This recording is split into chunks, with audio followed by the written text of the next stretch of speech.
Magandang umaga po mga kabudok. Araw na naman po ng Sabado, araw naman po ng pagtitinda. Kaya po, dito na naman po kami sa prutasan para po mamimili ng aming mga paninda. Ayan po, napakarami pong prutas, iba-ibang klase ng prutas.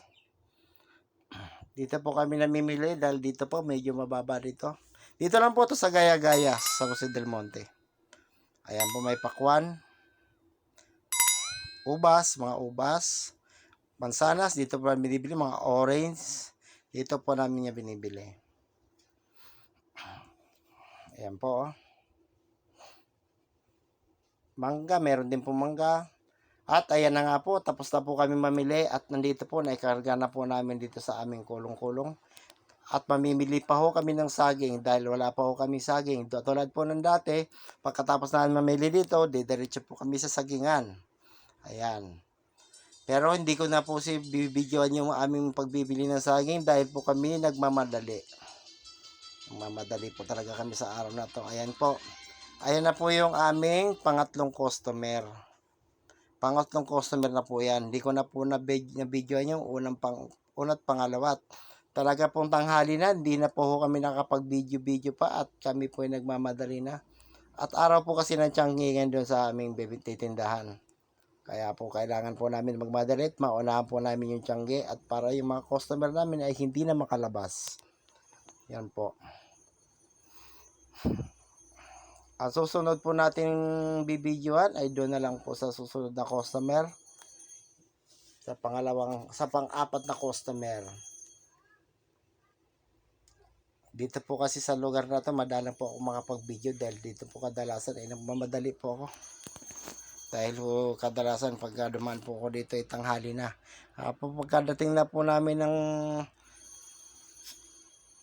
yung Santo Cristo, yan na po. Dito na po kami sa Santo Cristo yan. Hindi na po ako nakapag-video sa daan.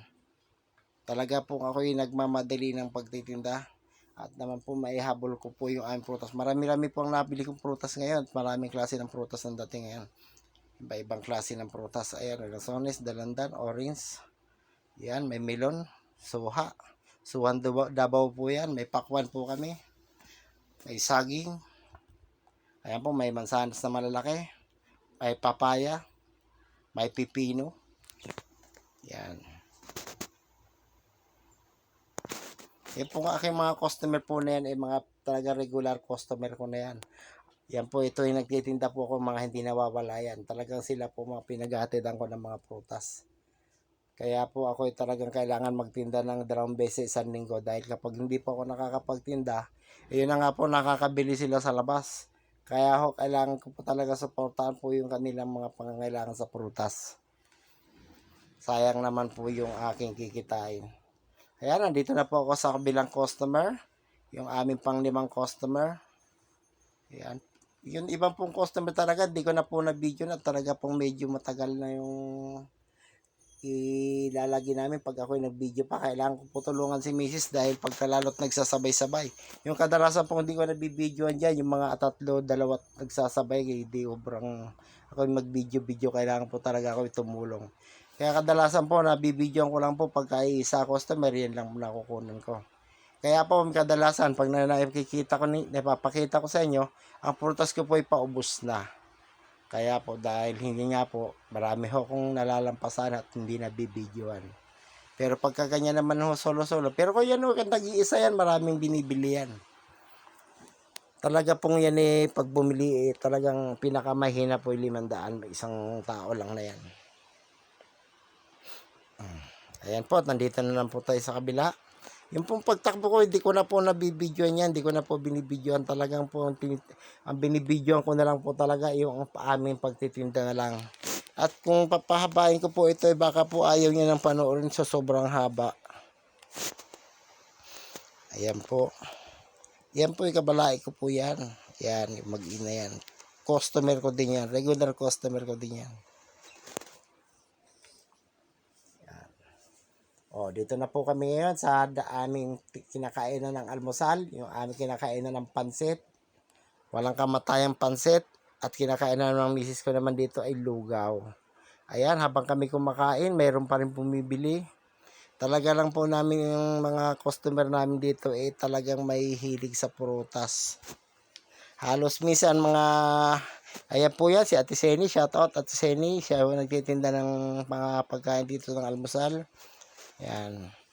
Ayun, alis na po kami at nandito na naman po kami sa aming panibagong customer. Ito regular na customer po ito. Hindi po ito sa isang linggo po minsan lang po ito nagpapas. Kapag ito hindi mamili ng Miyerkules, sa Sabado namimili sigurado. At mahihilig din po talaga ito sa prutas. Ayan po ang kanyang mister, nasa loob ng tindahan, kumakaway pa si sir. Ayan, dadagdagan po ang aking customer at tinitikman nila ang aking lansones at siguradong masasarapan yan. Matamis ang aking tindang lansones. At siguro iyan tinikman na talaga. Ang aking pong lansones ay ubos na. Yung kanina binibidyo ang kapatid pong saging ay wala na, ubos na talaga. Yan. Nandito na po kami sa aming halos last na customer kasi ito na po nandito na po kami sa pinamataas. Meron naman po ako ilang customer na hindi naman ho namin na videoan at kasi nagmamadali na tanghali na po kasi. Pero malapit na po kaming umuwi at yung mga prutas ko nga po kakaunti na. Ang natitira ko na lang po ay dalandan, orange at papaya. Ayan, yung melon, saka suha, ayan, mga hindi halos gumalaw. Yan na po, papauwi na po kami at tanghali na po. Yun na nga po yung aking pinakalas na video. Pero meron pa ako kami pagkatapos nun, may nabentahan pa ako ng isa. Pero ayan na po, nasa biyahe na po kami ngayon, pauwi.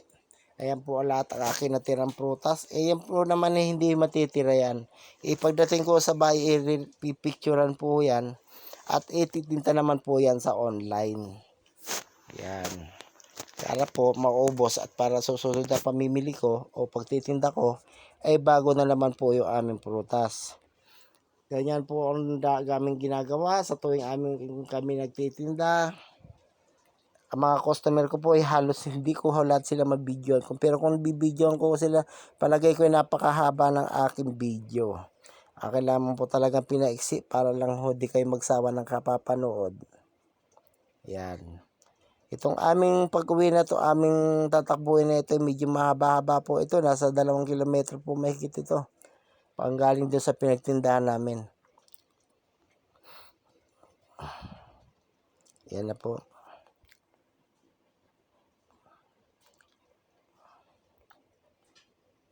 Medyo mahaba o takbuhin na dito. Makikita nyo naman po. Ito ay papunta na ako sa bundok.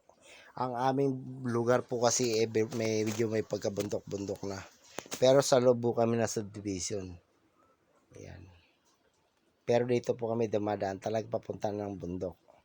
Ayan po, may mga nasa salubong ko, may mga sakay na laing sa bubong, mga gabi. Galing po ng bundok yan. Dito na lang po ang aking video. Ako po ay nagpapaalam. Sana po inyong subaybayan. Laging panoorin ang aking video. At lagi naman po sana ninyong i-share o mag-likes po sana kayo. Sana po inyong abangan.